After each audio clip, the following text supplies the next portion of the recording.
donna, sono una madre, sono italiana, sono cristiana, non me lo toglierete! In the corridors of power in Brussels and Rome alike, a dynamic shift is unfolding. A shift that signals more than just diplomatic maneuvering. It is the story of two women in senior positions, Giorgia Meloni as Prime Minister of Italy and Ursula von der Leyen as President of the European Commission, whose interactions and strategies reflect the deeper tension over Europe's identity, direction, and autonomy. If you're interested in where Europe is heading, this video matters. Welcome to EU Politics, and if you haven't already, please subscribe to EU Politics so that you don't miss what comes next. Over the past year, Meloni has been positioning Italy as a bridge builder, a role that puts her both inside and outside the central assumptions of Brussels. Meanwhile, von der Leyen, at the helm of the Commission, has sought to steer the Union through multiple crises: trade, defence, Ukraine, autonomy. Their relationship is not simply cooperative or adversarial, it is emblematic of Europe's struggle between national ambitions and supranational cohesion. Let's begin with the recent landmark meeting in Rome in May 2025. On May 18th, Meloni hosted US Vice President J.D. Vance and von der Leyen at the Chigi Palace in a trilateral talk covering trade, defense, and Ukraine. Meloni declared she was very proud to host the dialogue. Vance emphasized the importance of Europe but underscored the disagreements still present, especially around trade. Von der Leyen highlighted that the EU-US trade relationship accounts for more than $1.5 trillion a year. The consensus? A new beginning. But underneath the pleasantries was a subtext. Who leads Europe's future and how?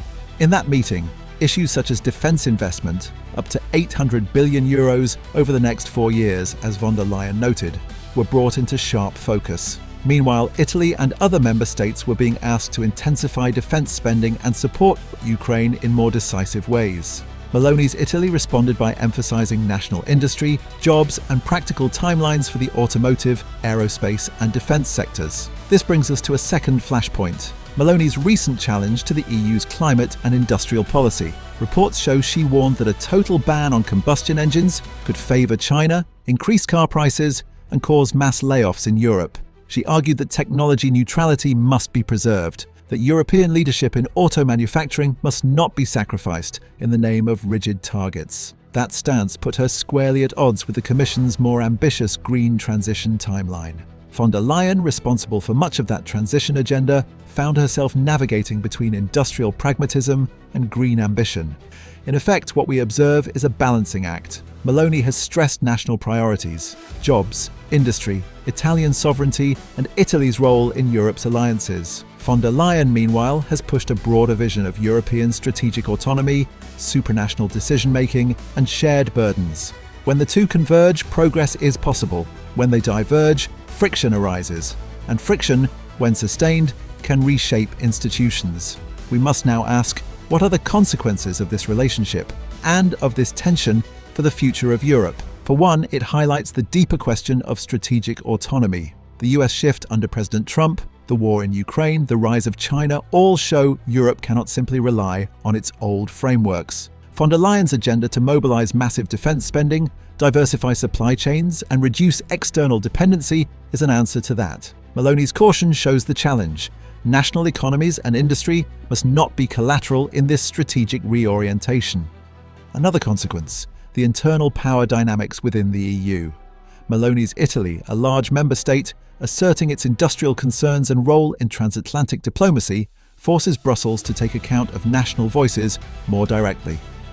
The Commission cannot simply act top-down without negotiation. Von der Leyen must navigate those voices while maintaining the coherence of the Union. The Rome meeting made that clear. The optics of the trio, Meloni, von der Leyen, and Vance, signalled a shift from Brussels alone to a networked Europe where capitals matter. On enlargement and rule of law, the tension continues.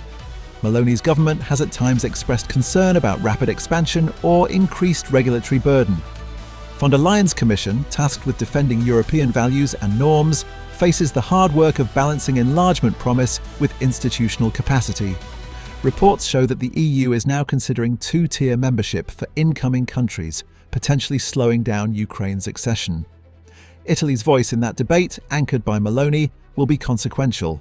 For viewers of EU politics, this is more than diplomatic theatre. It is about the structural future of Europe's integration, its industrial base, its strategic autonomy, and its ability to act as more than the sum of its parts. So if you haven't already, make sure you subscribe to EU Politics, because you'll want to follow every development, not just here in Brussels or Rome, but tracing into your economy, your security, your future. Let's dig into three major dimensions where the Meloni-von der Leyen interaction is playing out: industry and climate, defense and autonomy, institutional balance. First, industry and climate. Meloni's warning that strict transition targets may favor China and kill European jobs is grounded in reality.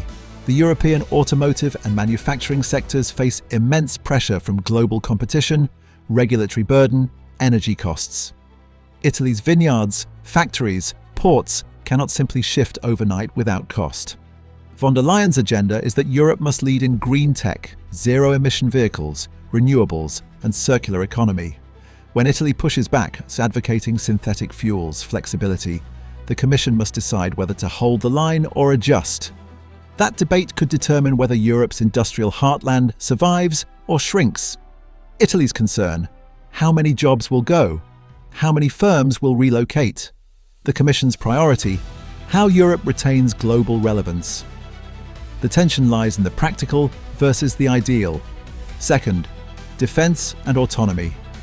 The Rome summit made clear Europe will ramp up defense capabilities, reduce reliance on partners, and address the weaponization of dependencies.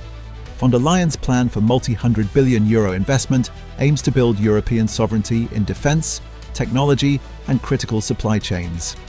Meloni's position: yes, but also jobs, national expertise, Italian industry involvement, and comfortable transition. Rome will not simply rubber stamp everything Brussels proposes. The relationship becomes a negotiation between the supranational common interest and national advantage. If Italy sees itself as a key driver rather than an implementer, Brussels must adapt. This could mark a shift away from a single Commission-led model toward a platform of capitals and Commission together. Third, institutional balance. Underlying the diplomacy is an institutional question: how power is distributed in Europe. Meloni's role signifies that member states are reasserting themselves. Von der Leyen's Commission is now navigating an era where national capitals demand more agency, more voice, more direct participatory role. The boardroom in Rome indicated this. The Commission chief, sitting alongside the Italian PM and US Vice President, signals a triangulation of influence. Brussels cannot assume uniform compliance. Brussels must negotiate. In this negotiation, the shape of European governance may tilt. Is the Commission still a primus inter pares? Or do we move toward more intergovernmental models? That question underpins the structural future of Europe. As we approach the end of 2025 and look ahead to 2026 and beyond, watch for key milestones: Italy's national budget and its industrial transition plans. Next, EU budget negotiations and climate regulation deadlines, defense investment commitments, and enlargement decisions, especially for Ukraine and the Western Balkans. Meloni's alignment or dissent with Commission policy will not be side notes. They will be front page. Von der Leyen's ability to adapt and maintain coherence will be tested every time a country protests on industry, jobs, or transition cost. The interplay between them is the dynamic of Europe's future. In conclusion, Europe is not frozen. It is morphing. Giorgia Meloni and Ursula von der Leyen are not merely actors in it.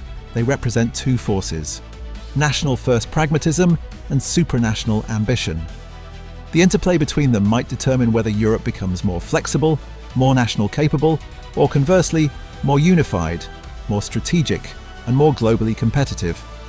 For you, the viewer of EU politics, this means paying attention not just to the names and faces, but to how policies change. A new European script is being written, and you're part of its audience. Thank you for watching. If you found this insight valuable, please share. Drop your thoughts in the comments. Do you think Meloni and von der Leyen can lead together, or will their differences break something?